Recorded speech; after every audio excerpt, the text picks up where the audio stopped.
The X-Zone radio and TV show is largely an opinion talk show. All opinions, comments, or statements of fact expressed by Rob McConnell's guests are strictly their own and are not to be construed as those of the X-Zone radio and TV show or in any manner endorsed by Rob McConnell, Relmar McConnell Media Company, Talkstar Radio Network, its affiliated stations, or employees.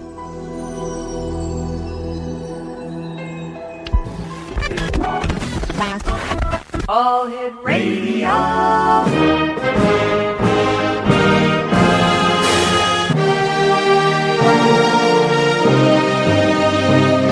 Welcome to the X Zone, a place where fact is fiction and fiction is reality. Now, here's your host, Rob McConnell.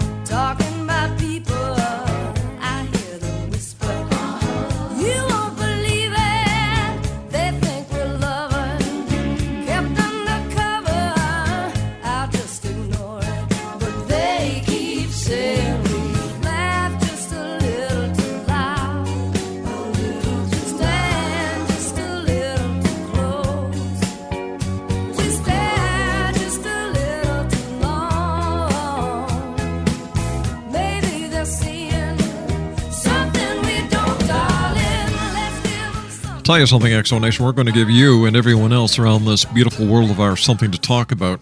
Over the next hour, my guest is going to be Nigel Kerner. We're going to be talking to Nigel about his new book, Gray Aliens and the Harvesting of Souls, the Conspiracy to Genetically Tamper with Humanity. In 1997, Nigel Kerner first introduced the notion of aliens known as Greys coming to Earth, explaining that the Greys are sophisticated biological robots created by an extraterrestrial civilization that have long since outlived. In his new book, Nigel reveals that the Greys are seeking to master death by obtaining something humans possess that they do not, souls. Through the manipulation of DNA, human DNA that is, the aliens hope to create their very own souls and thereby escape the grip of the material universe in favor of timeless realm of spirituality, or the timeless realm of spirit. Nigel explains that genetic manipulation by the Greys has occurred ever since biblical times and has led to numerous negative qualities that plague humanity, such as violence, greed, and even racism. Joining me now from the United Kingdom is the author of Gray Aliens and the Harvesting of Souls, the Conspiracy to Genetically Tamper with Humanity, Nigel Kerner. And Nigel, welcome to the X-Zone. A pleasure having you with us, sir. It's pleasure's all mine. Thank you very much for inviting me on. You know, I was telling you before we went on air that I received a copy of your book just yesterday. And usually it'll take me some time before I get to the books that I'm sent. However, after talking to your people, and Nick Redfern, who wrote a review for you, has been on the show many times, and the last time he was on, he mentioned you. So I got your book, and I've got to tell you something. You're going to shock a lot of people. Not only the people that listen to this show, but the people that read your book. You're going to open up minds. And my philosophy has been that we each carry a little piece of the jigsaw puzzle of life in our pockets. And if we were to bring the pieces to a table like we do a real jigsaw and worked on it as such, we would solve these mysteries. However, after going through your book, you've changed the way that I look at that, because I think once we were able to bring the piece of the puzzle to the table, put the jigsaw together, we'd be missing pieces left, right, and center. Well, the intriguing thing about the whole business of this Gray Alien is that it astonished me in that it brought together all the great questions that we ask, through my researches into the UFO phenomenon, I discovered that there is a natural and obvious connection that ties science, religion, and philosophy in a way that I had never seen before. My background is kind of... I'm sorry, are you there, Nigel? Nigel, are you there? Apparently, Exo Nation, it seems that we have lost Nigel. What we're going to do is we're going to take a commercial break, Exo Nation, and when we come back, we will have Nigel back with us. We're talking with Nigel Kerner. He is the author of Gray Aliens and The Harvesting of Souls. His website is www.nigelkerner.com. That's NIGELKERNER.com. And Nigel and I will be back on the other side of this commercial break with the news as we can. And there is no news after this commercial break in 2 minutes here in the X Zone from our studios in Hamilton, Ontario, Canada. This is the X Zone. Nigel Kerner is my guest. Once again, Nigel's website is www.nigelkerner.com. Don't go away. We'll be back on the other side of this 2-minute commercial break. Oh, hello, hello. Hello, are you picking me up? Hello? Are you hearing me? Hello? Are you hearing me? Hello? Oh.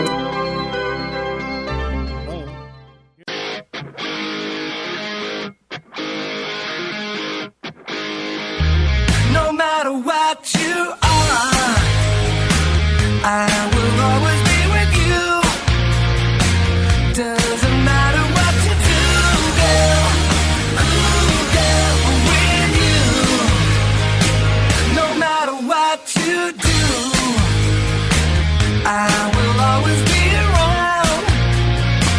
Won't you tell me what you I gotta tell you something, Exo Nation. Strange things happen on this show when you don't expect them to. Here we were talking to Nigel. We're using Skype on this interview. He's in the United Kingdom. I'm in Hamilton, Ontario, Canada. All of a sudden, it's dead. And it's as clear as a bell on Nigel's end. It's as clear as a bell here in our studios. His engineer doesn't know what's going on. My engineer doesn't know what's going on. But you see what? Nigel and I figured it out. It's the Greys. They don't want this word to get out there. And Nigel, thank you very much for joining us. Nice talking to you again. I'm a romantic, but I don't think I'm that romantic, Rob. Nigel, what started you on your quest? Well, a simple question from my young boy at the time, 12 years old, asked me, Dad, are aliens real? Are the UFO phenomenon, is that phenomenon a real phenomenon in our own terms of reference? And of course, my first instinct was to dismiss him peremptorily and say, no, this is all nonsense, blah, blah, blah. And we all kind of used to our Buck Rogers, and we all came through the comic books of science and whatever. And of course, it was that kind of cartoon-esque type of view prevailed in my thinking. But, when my son asks me a question, there's usually an ulterior motive behind it, and I suspected that he wanted something that he could bash me with, and I decided that I wasn't going to give him the privilege, so I had a look at this. I said, look, give me a rain check on this. I'll come back to you about this. Well, I tell you what, that question prompted a complete reversal of my thinking. It's taken me nearly 40 years in all, because I was rather curious about all kinds of phenomena, always thought outside the box and so on. Family was science-soaked, and I had a kind of sense of, a meticulous thinking and analysis, and that kind of neutral standpoint that was kind of trained into me. Hitch up your prejudices somewhere else, and when you walk into a laboratory, you look at things, as cogently as you can, and so on. Anyway, the point was that this thing went through its retinues of verification and so on. And I had a very good research team behind me over the years and so forth. And the more I looked into it, the more I became convinced, from being totally skeptical about this, it turned me completely upside down, that this thing was not harmless. This was a real phenomenon that's going on in the world today. And I would go as far as to say that at this moment in time, it's the most powerful and best kept secret in existence. And that this is something that every single human being on the face of the earth should be told about and understand, in fact. And of course, that's a very big claim, I realize. And the point is, I had to back this up with as much evidence and as much clarity as I could. So I set about a whole series of, as I said, research procedures and so on. And I've arrived at the conclusion now that we, as a species, aren't what it seems, what we've always taken for granted we were, some kind of incredible creation by a benevolent anthropomorphic god or whatever. But there's a whole new deal here, a whole new way of looking at this. And if you really want to look at it in any kind of logical perspective, you really have got to hang up those old prejudices on the old Siegfried line, whatever, and look at this thing as in a clear new light of day, so to speak, something that one has to do in every aspect of it, no matter how small. So through my researches into the UFO phenomenon, I discovered that science, religion, and philosophy are bound together in such a harmonious and wondrous way that that bizarre title that signals my book, Grey Aliens and the Harvesting of Selves. Incidentally, I'll let you into a secret, Rob. That wasn't my choice of title. It was actually the choice of the publishers, and obviously for their reasons and so forth. But it really does hitch up to a great sense of the truth, in fact, as we turn it around. And I found that, in fact, what we term life and death, what is natural and what is artificial, all come into this question, answering the important things the questions we ask. Who are we? What are we? Where are we going? Why is the universe here? All the grand questions that have occupied them. Much greater minds than mine, I must say. And so, it's something that anyone who wants to look just beyond the fringes of the box, so to speak, would be able to kind of elucidate and so forth. And that's really what brought me into this realm of space research and whatever. Every single discipline came in to these dots that I had to kind of tie into the whole situation that I found before me as I went from research point to research point and so on. I have to ask you, what do you believe are the origins of the gray aliens seen so often in abduction experiences, Nigel? And what do you think their agenda might be with us? Yeah. Well, let me put it this way. Okay. We seem to be steadily moving towards, the transformation of our natural humanity these days into a kind of artificial version. Now, I'm not trying to be extreme about this, but I think you get a gist of what I mean. Our progress towards what I call SIM card man is accelerating, It sure is. The implantation of chips in the human body is gaining acceptance, be it for the enhancement of intelligence or memory, or as a type of medical alert bracelet, perhaps implanted in the hand or wrist, so that if you were found unconscious, for instance, you could be scanned and your medical history brought up, and good things may be done.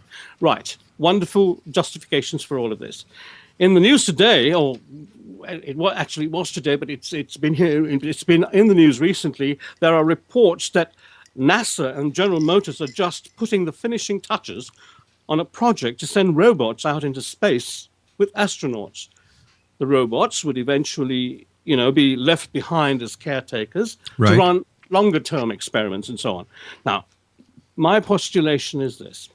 In trying to find an answer to why this phenomenon has suddenly come upon the Earth, that these incredible things that have been seen by very erudite individuals, responsible individuals, including astronauts, pilots, doctors, lawyers, people who have been trained to observe things as accurately as possible and whose life structure depends on accurate observation. Many, many thousands of them testified to a very real and cogent experience, not some ephemeral, ghostly business here where these UFOs are concerned. Things that move at 25,000 miles an hour and move at right angles in an instant and so forth. Things that actually change. There was a recent thing that was at the press club in Washington where some very, very distinguished individuals was saying that they actually altered the nuclear codes on nuclear missiles. In fact, halted the launching of nuclear missiles.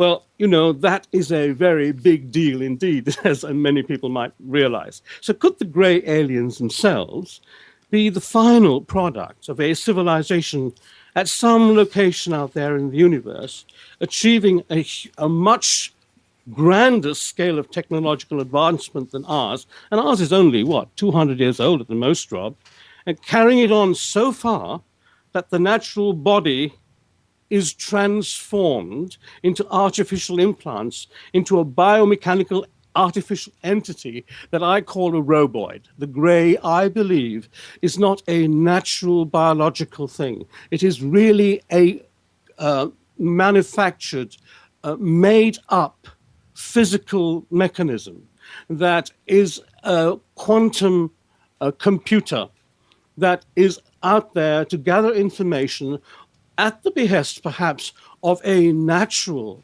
being out there that is far superior and advanced to us.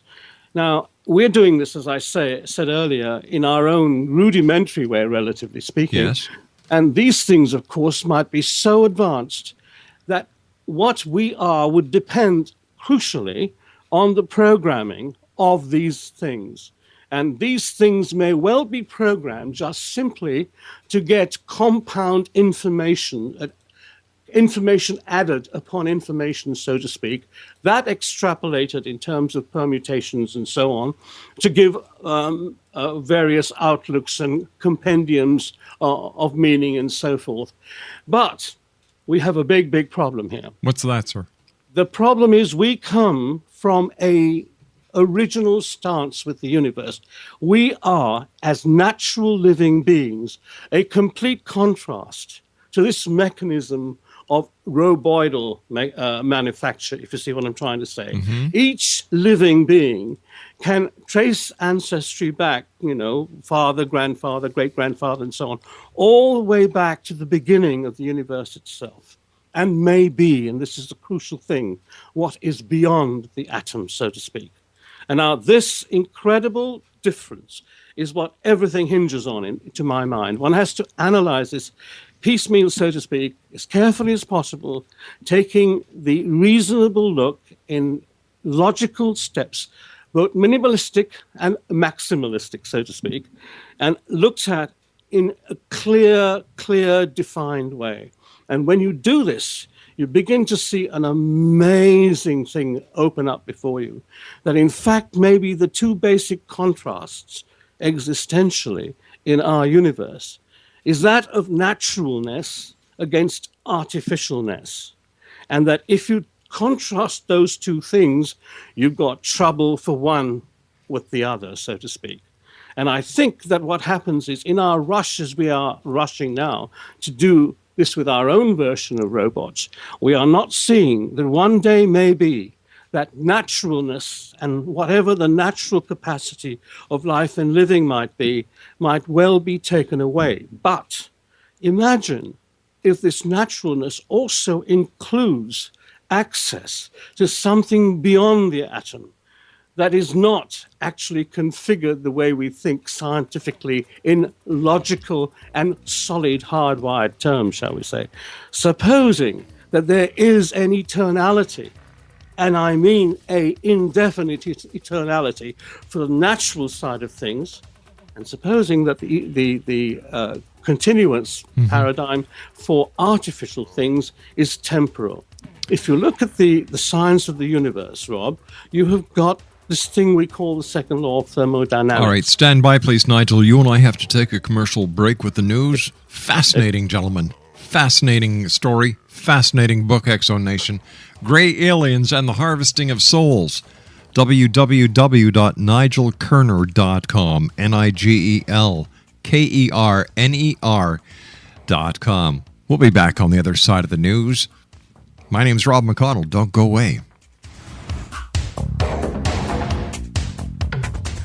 Yeah.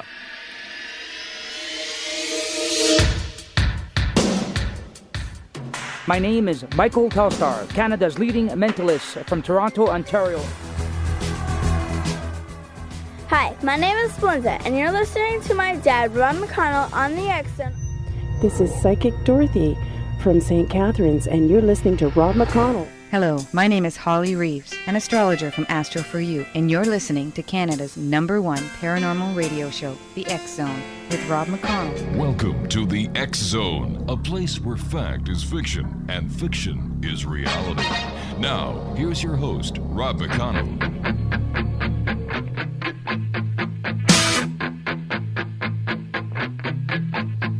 Stacy's mom has got it going on. Stacy's mom has got it going on. Stacy's mom has got it going on. Stacy's mom has got it going on. Stacy, can I come over after school? After school, we can hang around by the pool. Hang by the pool. Did your mom get back from her business trip? Business trip. Is she there, or is she trying to give me the slip? Give me the slip. You know I'm not the little boy that I used to be. I'm all grown up now, baby, can't you see? Stacy's mom has got it going on. She's all I want, and I've waited for so long. And welcome back, everyone. It sounds like Stacy's mom is another Mrs. Robinson. Jeez. Mrs. Robinson and Stacy's mom. Don't you know doing that with young kids is against the law? But I digress, Exo Nation. My guest this hour is Nigel Kerner. He's the author of Grey Aliens and the Harvesting of Souls, the conspiracies to genetically tamper with humanity. And I must read this paragraph to you, Exo Nation, because this totally grabbed me. You know, like, I think we take so much for granted, and we hear things, we see things, and we don't add one and one. But in the very first pages of Nigel's book, you know, it's the beginning. It's what is it? Page 2 of chapter 1. The thesis of evolution put forward by Charles Darwin is commonly used to explain the development to betterment. Development comes with the passage of time through the natural survival of the fittest, and therefore the best. This is regarded as an incidental and fortuitous process that depends on mere chance to genetically bring about the development of the larger brain capacity that makes us capable of better and better things. As an aside, it might be worth asking why Neanderthals did not go to the moon before we did, since their brains were larger than ours. Yes, well, you see, there's a lot of baloney wrapped up in common parlance, so to speak, in common ideas, and I think that's the thing that I discovered as I went along. There's so much of this that doesn't actually tie up, you know, when you connect up the dots and so on. For instance, the most basic thing, Rob, is that there is this thing we call the second law of thermodynamics, and that says that all things, all atomic, enforced things, with time, go into greater and greater states of chaos and randomness with time. So everything rots institutionally. And in fact, the latest position of all cosmology is quite simply that the universe is finite and will end with a complete and utter cold, dark nothingness. And that all meaning would be gone, all structures would be gone, all sense or whatever would be gone. So does that mean we return to the void from which we came? In fact, that is exactly what it's all about. And that it actually ends, the entire thing ends in terms of the laws of physics. That's exactly what they're saying. And the incredible thing is, you've got to ask this question. Is there something, if that is so in terms of a forced paradigm like the atom or an atomic universe, could there be another paradigm that exists? And I'm not talking now dimensions. I'm talking about a completely obverse paradigm that might be described, for want of a better word, as spiritual. And I think the great teachers came to tell us that there is such a mechanism. And there were, in fact, two posts. There was one where everything goes together, a kind of mechanism brings all parts together. And there's one that takes all parts apart. And I think we are in that one, in the one that takes all parts apart. But that's only in the way we are as atomic being. But when we die, perhaps there is a mechanism that carries on after death, and you've got so much evidence with NDEs and so on that allude to this, that this construct there allows for survival of a natural living mechanism past the stage of physical atomic capture, so to speak, into another state of being. Now, the problem with the greys or mechanical things is that I believe that these things came here, found a kind of creature that could live, die, and perhaps come back again into another body and live again. After all, most religions believed in reincarnation. Yes. Perhaps there might be some mechanism here that isolates us as with such a capacity. If that is so, we have got a sensational quality to us, which would be wanted by a mechanical entity that sees this thing and says, hey, we are going to break up with the second law of thermodynamics. We are, after all, atomic. But these guys, they are still atomic, but they have a facility to come back again, to be born again. Perhaps this is what they're after. And my construct of a soul, or paradigm, shall we say, of soul, is quite simply that line of information that comes to each one of us individually from the beginning of the universe to now, to our present identities. And that line of information at our death continues on into another paradigm, the universe of the whole, so to speak, as I say, in different ways, and is there in different stages, if you see what I'm trying to say. And some of it comes back again into this universe, and I try to explain all of that in the book, how I would construct these two paradigms together and so on, and that these two vital mechanisms govern everything. And that's where I bring in this construct of a soul and UFOs. In fact, it is extremely plausible to look at it like this, if indeed you look at the logic of the thing. 1 + 1 equals 1 + 1, by the way, not 2. And all mathematicians will understand my point. And I'm sure the people who have a little bit of the old numbers construct in their heads might also get my point there. And so the whole thing then progresses to the joy and the power of humanity. And if there is a artificial type of power coming from the universe at the behest of some mistaken prompt to go out there and find new meanings, and they discover us. Maybe they're saying to themselves, hey, if these guys can do it, we want a portion of that. How do we piggyback on this? And so they're developing particular types of us to marry with their own artificial minds, their compendium kind of artificial intelligent minds, program minds. And so that's where the danger lies, I think, for all humanity. Now, that is just an opinion, and I'm not here to teach the world new meanings, but I would like, people who read the book to take a look at this and ask themselves a question. What do you think? Could that be possible? Is that a plausible suggestion, sort of thing? I don't want to. I don't want to claim that I'm teaching the world some great new lesson or whatever. But really, it struck me when I looked at all of this that the only way you can see and explain these things and why they might be lingering here, and why our DNA, 97% of which we don't actually use, why is it there? Could it be that these things are storing some kinds of mechanism within us, or had stored previously some kinds of mechanism through which they experiment to adjust us to their needs and wants? And that would explain the abductions and the bad trips that people have in this particular thing.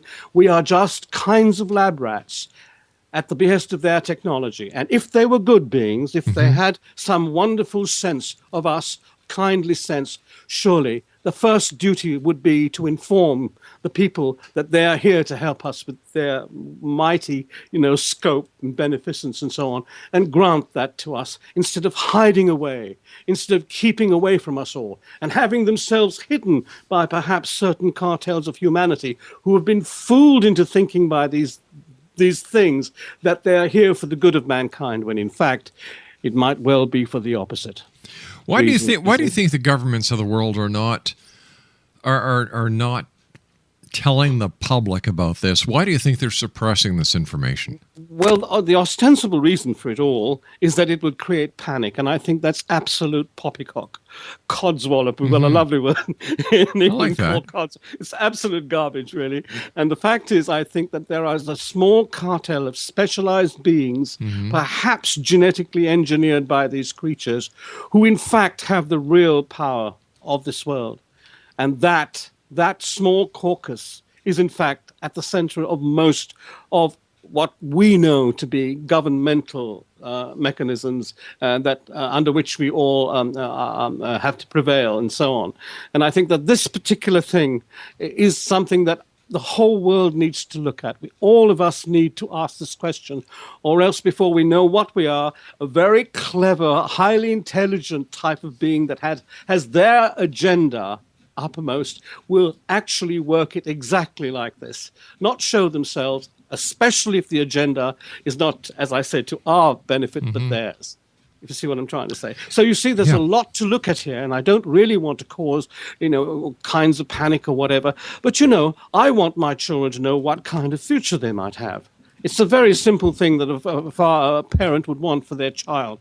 And basically, and the other thing that was incredible about all of this, and maybe I can just talk a little bit about it in the next section of your program, and that is how this mechanism ties in with life, death, spirituality, and something incredible that happened in Jerusalem 2,000 years ago that actually ties in, another bizarre connection, ties in Jerusalem and a man called Yeshua ben Yosef, Jesus Christ, with this present artifact we have got that people are investigating called the Shroud of Turin. And of course, expertise of my long-time collaborator and chum, Dr. Andrew Silverman. I understand you're going to have him on your program. We're going to have him on next week, as a matter of fact. Yes, he's the expert on the actual scientific details of all of this.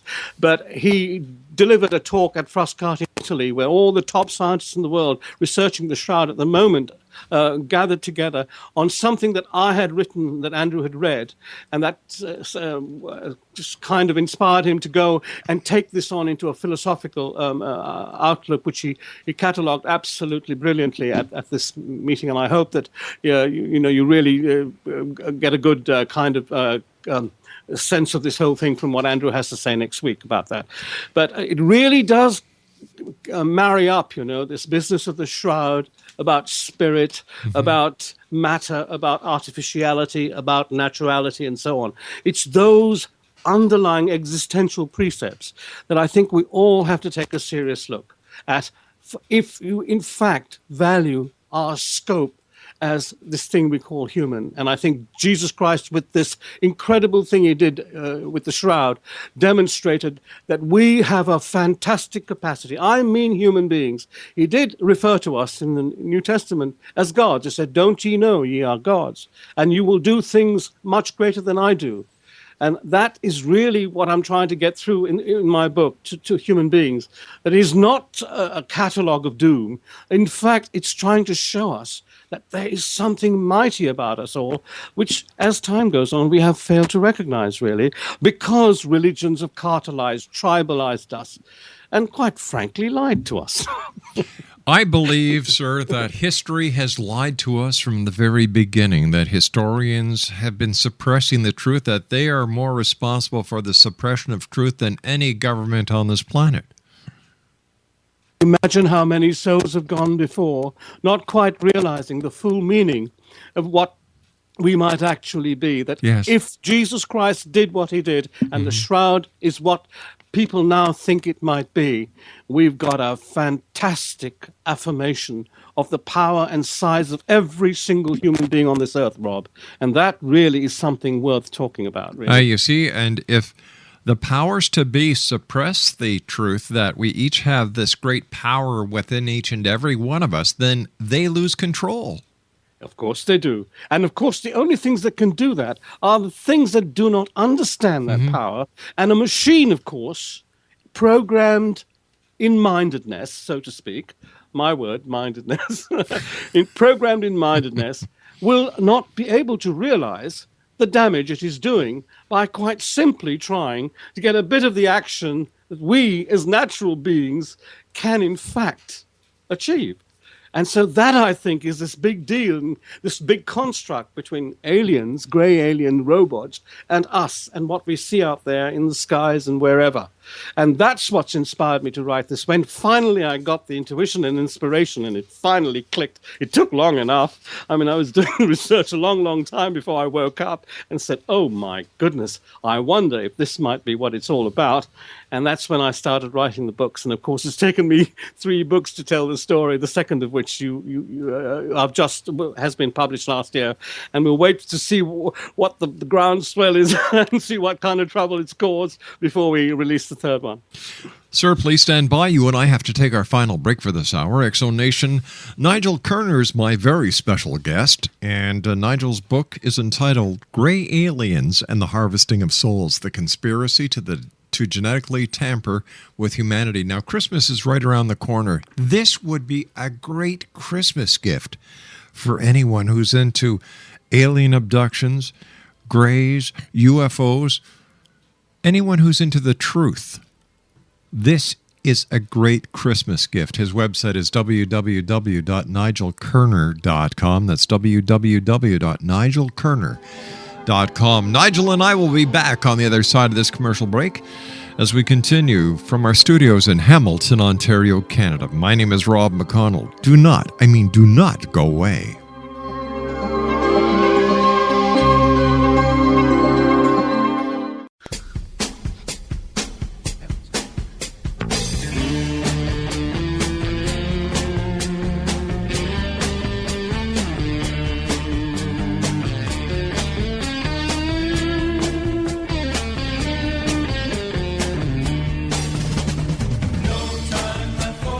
On my way to better things, I found myself some ways. Distant roads are calling me. XO Nation, Nigel Kerner is my special guest. His website is www.nigelkerner.com, and he's the author of Grey Aliens and the Harvesting of Souls, The Conspiracy to Genetically Tamper with Humanity. First of all, Nigel, great having you with us. 1 hour is not long enough. That's why we have another hour next week with one of your associates. We're going to be talking about the Shroud of Turin and how it ties in with what you and I were talking about tonight. And then you're going to be back with us in 3 weeks to do a roundup. First of all, what would you like to tell our listeners? We've got about 3 minutes left. Yeah, well, the whole point about it is that this actually points to something that ties in religion with all of this. And let me say at the start, I'm not a very religious person. In fact, I am not religious at all, and particularly against organized religion. However, when I was young, somebody sprinkled some water on me and called me a Catholic, a Roman Catholic. Well, I managed to get rid of that by the time I was 7 and refused to kiss the proverbial bishop's ring and all that artificial nonsense that they come up with and so forth. But it left in me a thought about this individual, the stories of which were given to me at Christmas and so on, called Jesus Christ and so forth. And in looking at this particular thing and seeing the beauty of this actual physical human being, that came and did these wonderful things, I began to understand a little bit more about what humanity can be. So he's the model for that, shall we say. No more than that. However, in my researches into all of this, I came across and I did some research into the religious context on which the premises of UFOs can be tied. And there's so much literature that does this and so forth. And in doing that, I looked at all the religious notations that spoke about Jesus Christ and what he did that weren't in the New Testament or the Old Testament. In fact, in the obscure books and so forth. And like the Nag Hammadi thing, context and so forth. And there are several accounts within the text of the Gnostic Gospel Library, for instance, in which Jesus carefully explains to his apostles exactly how to deal with the alien beings should they be faced with them. Most notably, of these explanations he gave, Rob, that's given in the first Apocalypse of James in the Nag Hammadi Codex. And the Nag Hammadi Codex was a series of scrolls found by an Arab shepherd in a cave in Judea. And this cave actually gave these wonderful sheets of affirmation of the New Testament in the Bible, with all the books that aren't normally included in the four Gospels and so on, and the Acts of the Apostles. And Jesus warns in this Nag Hammadi Codex, warns James about the entities that take away souls by theft. He then tells him that the way to deal with such entities is to be as alike as possible to the state of pre-existence, i.e. the state before the existence of the physical universe. So I think he was explaining this thing I call in my book the Godverse, this thing where all things would go, the component where all things go together, whereas our universe is quite the opposite, where all things are taken apart and broken up with time and so on. So the grace, in fact, can only exist, it seems, for life. And they are adapting us for their kind of existence, heading only for an immortality. Nigel, I hate to do this, but we run out of time for tonight. I want to thank you very much for joining us. A great pleasure. You're going to be back with us in 3 weeks' time. I can't wait because we have to continue this. I'm so sorry about the interruption. Don't be sorry, my friend. It's been a great honor and pleasure talking to Nigel. Exo Nation Nigel Kerner's been my guest this hour. He's the author of Gray Aliens and Harvesting of Souls. We'll be back tomorrow night. Until then, always keep your eyes to the sky and your heart to the light. Good night, everyone. Stay